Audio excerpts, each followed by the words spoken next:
Patience and listen, child, Chiron said. Zeus has good reason to be suspicious. The forges of the Cyclops are under the ocean, which gives Poseidon some influence over the makers of his brother Lightning. Zeus believes Poseidon has taken the Master Bolt and is now secretly having the Cyclopses build an arsenal of illegal copies, which might be used to topple Zeus from his throne.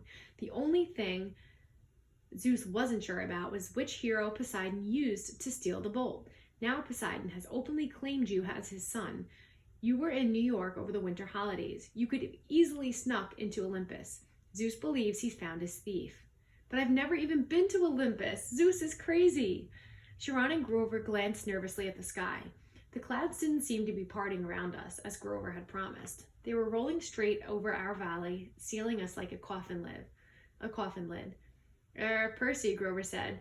We don't use the C word to describe the Lord of the Sky.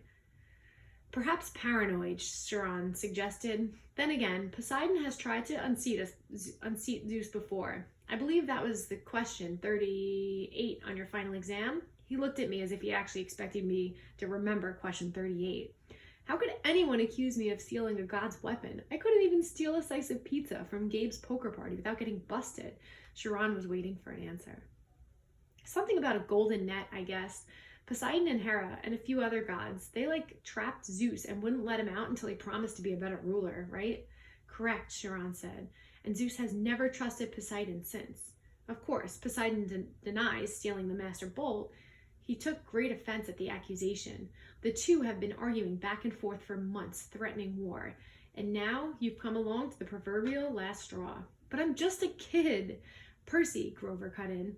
If you were Zeus and you already thought your brother was plotting to overthrow you, then your brother suddenly admitted he had broken the sacred oath he took after World War II, that he's fathered a new mortal hero who might be used as a weapon against you.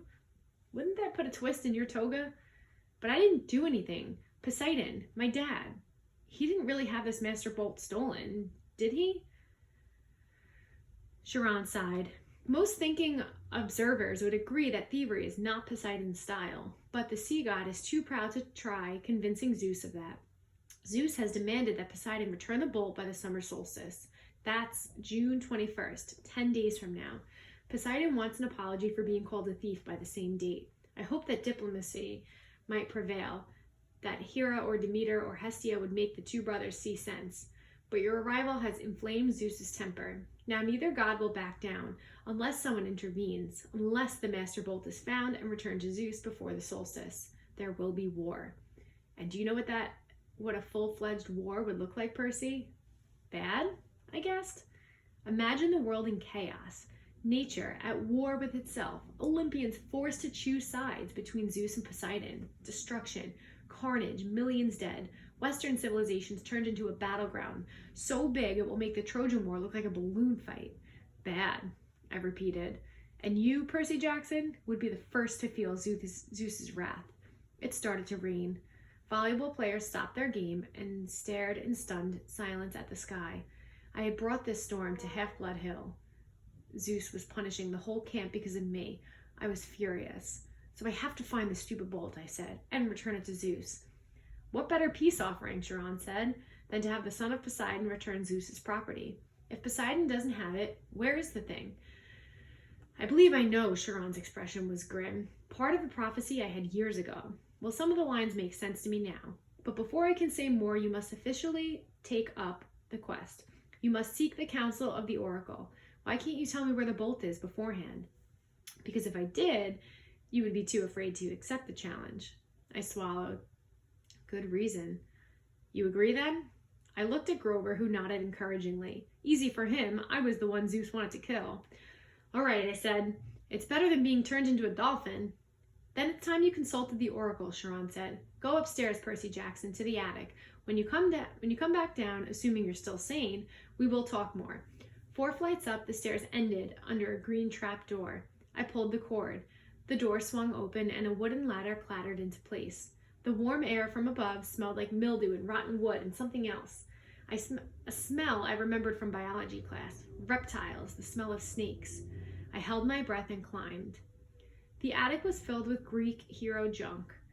Armor stands covered in cobwebs, once bright shields pitted with rust, old leather steamer trunks plastered with stickers saying Ithaca, Circle's Isle, and Land of the Amazons. One long table was stacked with glass jars filled with pickle things, 7 hairy claws, huge yellow eyes, various other parts of monsters. A dusty mounted trophy on the wall looked like a giant snake head, but with horns and a full set of shark teeth. The plaque read, Hydra Head No. 1, Woodstock, New York, 1969. By the window, sitting on a wooden tripod stool, was the most gruesome memento of all, a mummy. Not the wrapped in cloth kind, but a human female body shriveled into a husk. She wore a tie-dyed sundress, lots of beaded necklaces, and a headband over long black hair. The skin of her face was thin and leathery over her skull, and her eyes were glassy white slits, as if the real eyes had been replaced by marbles. She's been dead a long time. Looking at her sent chills up my back, and that was before she sat up on her stool and opened her mouth. A green mist poured from the mummy's mouth, coiling around my brain. I am the spirit of Delphi, speaker of prophecies, of Phoebus Apollo, slayer of the mighty Python. Approach seeker and ask. I wanted to say, no thanks, wrong door, just looking for the bathroom, but I forced myself to take a deep breath. The mummy wasn't alive. She was some kind of gruesome receptacle for something else. The power that was now swirling around me in the green mist. But its presence didn't feel evil, like my demonic math teacher, Mrs. Dodds, or the Minotaur. It felt more like 3 fates I'd seen knitting the yarn outside of the fruit stand. Ancient, powerful, and definitely not human, but not particularly interested in killing me either. I got the courage to ask, what's my destiny? The mist swirled more thickly, collecting right in front of me and around the table with the pickled monster part jars. Suddenly, there were 4 men sitting around the table playing cards. Their faces became clearer. It was Smelly Gabe and his buddies. My fists clenched. Though I knew this poker party couldn't be real, it was an illusion made out of mist. Gabe turned toward me and spoke in the rasping voice of the oracle. You shall go west and face the god who has turned. His buddy on the right looked up and said in the same voice, you shall find what was stolen and see it safely returned. The guy on the left threw in 2 poker chips and then said, you shall he betrayed by the one who calls you a friend. Finally, Eddie, our building super, delivered the worst line of all, and you shall fail to save what matters the most in the end. The figures began to dissolve. At first, I was too stunned to say anything, but as the mist retreated, coiling into huge green serpent and slithering back into the mouth of the mummy, I cried, wait, what do you mean? What friend? What will I fail to save? The tail of the mistake disappeared into the mummy's mouth. She reclined back against the wall, her mouth closed tight as if it hadn't been open in 100 years. The attic was silent again, abandoned, but nothing but a room full of mementos. I got the feeling I could stand here until I had cobwebs too, and I wouldn't learn anything else. My audience with the oracle was over. Well, Sharon asked me. I slumped into a chair at the pinnacle table. She said I would retrieve what was stolen. Grover sat forward, chewing excitedly on the remains of a Diet Coke can. That's great. What did the oracle say exactly? Sharon pressed. This is important. My ears were still tingling from the reptilian voice. She said I would go west and face a god who had turned. I would retrieve what was stolen and see it safely returned. I knew it, Grover said. Sharon didn't look satisfied. Anything else? I didn't want to tell them. What friend would betray me? I didn't have that many. And the last line, I would fail to save what mattered most. What kind of oracle would send me on a quest and tell me, oh, by the way, you'll fail? How could I confess that? No, I said, that's about it. He studied my face. Very well, Percy. But you know this, oracles' words often have double meanings. Don't dwell on them too much. The truth is not always clear until events come to pass. I got the feeling he knew I was holding something bad back, and he was trying to make me feel better. Okay, I said, anxious to change topics, so where do I go? Who's this god in the west? Ah, Percy, Sharon said, if Zeus and Poseidon weaken each other in a war, who stands to gain? Somebody else who wants to take over? I guessed. Yes, quite. Someone who harbors a grudge, who has been unhappy with his lot since the world has divided eons ago, whose kingdom would grow powerful with the deaths of millions. Someone who hates his brothers for forcing him into an oath to have no more children, an oath that both of them have now broken. I thought about my dreams, the evil voice that had spoken from the underground, Hades. Sharon nodded. The Lord of the Dead is the only possibility. A scrap of aluminum dribbled out of Grover's mouth. Whoa, wait, what? A Fury came after Percy, Sharon reminded him. She watched the young man until she was sure of his identity, then tried to kill him. Furies obey only one lord. Hades. Yes, but Hades hates all heroes, Grover protested, especially if he found out Percy is the son of Poseidon. A hellhound got into the forest, Sharon continued. Those can only be summoned from the fields of punishment, and it had to be summoned by someone within the camp. Hades must have a spy here. He must suspect Poseidon will try to use Percy to clear his name. Hades would very much like to kill this young half-blood before he can take on the quest. Great, I murmured. That's two major gods who want to kill me. But a quest, Grover swallowed. I mean, couldn't the Master Bolt be someplace like Maine? Maine's very nice this time of year. Hades sent 1 million to steal the Master Bolt, Sharon said. He hid it in the underworld, knowing full well that Zeus would blame Poseidon.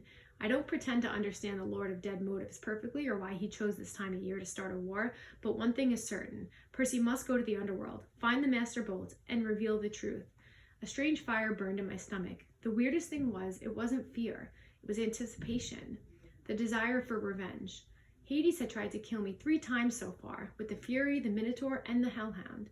It was my fault. It was his fault my mother had disappeared in a flash of light. Now he was trying to frame me and my dad for theft we hadn't committed. I was ready to take him on. Besides, if my mother was in the underworld, whoa, boy, said the small part of my brain that was still sane. You're a kid. Hades is a god. Grover was trembling. He'd started eating pinnacle cards like potato chips. The poor guy needed to complete a quest with me so he can get a searcher's license, whatever that was. But how could I ask him to do this quest, especially when the Oracle said I was destined to fail? This was suicide. Look, if we don't know it's Hades, I told Sharon, why can't we just tell the other gods, Zeus or Poseidon, could go down to the underworld and bust some heads? Suspecting and knowing are not the same, Sharon said. Besides, even if the other gods suspect Hades, and I imagine Poseidon does, they couldn't receive the bolt themselves. Gods cannot cross each other's territories except by invitation. That is another ancient rule. Heroes, on the other hand, have certain privileges. They can go anywhere, challenge anyone, as long as they're bold enough and strong enough to do it.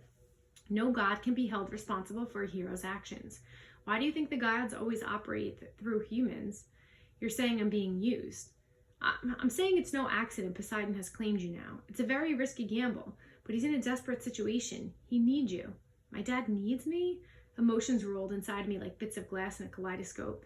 I didn't know whether to feel resentful, grateful, happy, or angry. Poseidon had ignored me for 12 years. Now he suddenly needed me? I looked at Sharon. You've known I was Poseidon's son all along, haven't you? I had my suspicions, I said. I've spoken to the Oracle too. I got the feeling there was a lot he wasn't telling me about his prophecy and that I decided I couldn't worry about that right now. After all, I was holding back information too. So let me get this straight, I said. I'm supposed to go to the underworld and confront the Lord of the Dead. Check, Sharon said. Find the most powerful weapons in the universe? Check. And get it back to Olympus before the summer solstice in 10 days? That's about right. I looked at Grover, who gulped down the Ace of Hearts. Did I mention that Maine is a very nice time of year? He asked weakly. You don't have to go, I told him. I can't ask that of you. Oh, he shifted his hooves. No, it's just that satyrs and underground places, well... He took a deep breath and then stood, brushing the shreddy cards and aluminum bits off his t-shirt. You saved my life, Percy. If you're serious about wanting me along, I won't let you down. I felt so relieved I wanted to cry, though I didn't think that it would be very heroic. Grover was the only friend I'd ever had for longer than a few months. I wasn't sure what a good satyr could do against the forces of the dead, but I felt better knowing he'd be with me. All the way, G-Man, I turned to Sharon. So where do we go? The Oracle said just to go west. The entrance to the underworld is always in the west. It moves from age to age, just like Olympus. Right now, of course, it's America. Where?